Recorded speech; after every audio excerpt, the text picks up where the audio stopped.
This piece was written for Harper's Magazine in reply to the question, when did you stop wanting to be president? When did I stop wanting to be president? At birth, certainly, and perhaps before.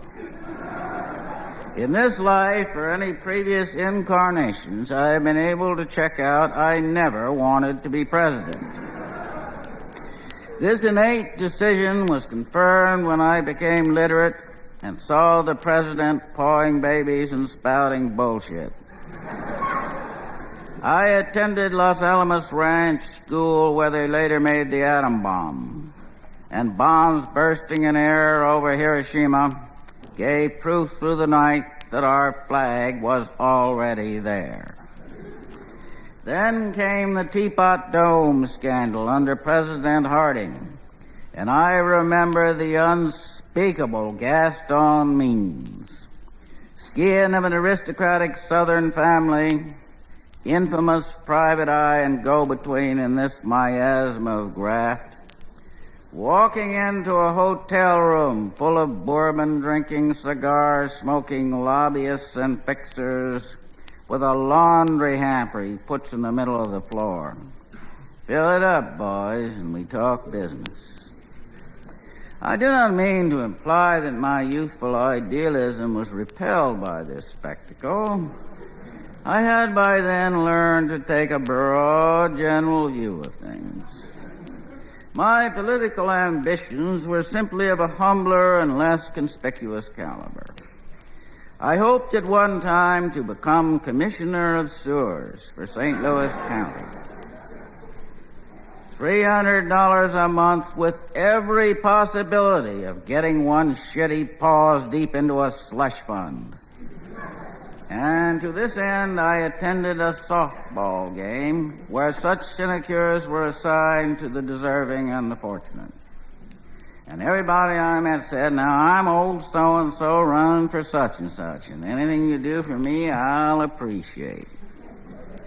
My boyish dreams fanned by this heady atmosphere and free mint juleps, I saw myself already in possession of the coveted post, which called for a token appearance twice a week to sign a few letters at the old courthouse. While I'm there, might as well put it on the sheriff for some marijuana he has confiscated, and he'd better play ball or I will route a sewer through his front yard. And then across the street to the courthouse cafe for a coffee with other lazy, worthless bastards in the same line of business. And we wallow in corruption like contented alligators. I never wanted to be a front man like Harding or Nixon, taking the rap, shaking hands, and making speeches all day. Who in his right mind would want a job like that? As Commissioner of Sewers, I would not be called upon to pet babies, make speeches, shake hands, have lunch with the Queen. In fact, the fewer voters who knew of my existence, the better. Let kings and presidents keep the limelight. I prefer a whiff of coal gas as the sewers rupture for miles around. I have made a deal on the piping which has bought me a $30,000 home. And there is talk in the press of sex cults and drug orgies carried out in the stink of what made them possible. Fluttering from the roof of my ranch-style house, over my mint and marijuana, Old Glory floats lazily in the tainted breeze. But there were sullen mutters of revolt from the peasantry. My teenage daughter's is cunt deep in shit. Is this the American way of life? I thought so, and I didn't want it changed.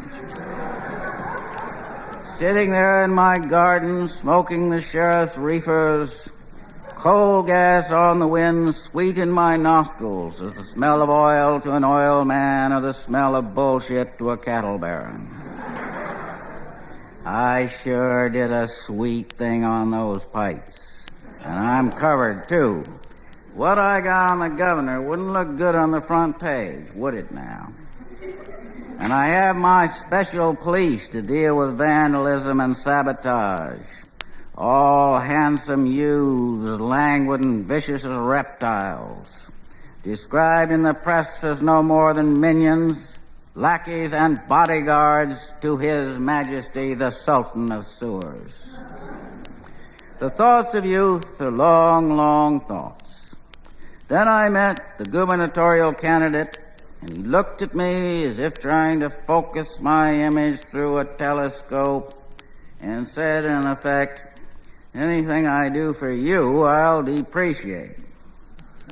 And I felt the dream slipping away from me, receding into the past, dim, jerky, far away, the discreet gold letters on a glass door. William S. Burroughs, Commissioner of Sanitation.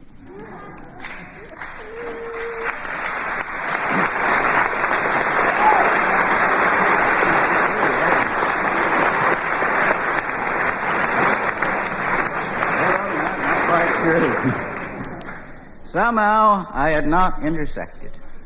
I was not one of them. Perhaps I was simply the wrong shape. Some of my classmates, plump, cynical, unathletic boys with narrow shoulders and broad hips, made the grade and went on to banner headlines concerning $200,000 of the taxpayers' money and a non-existent bridge or highway, I forget which. It was a long time ago. I have never aspired to political office since.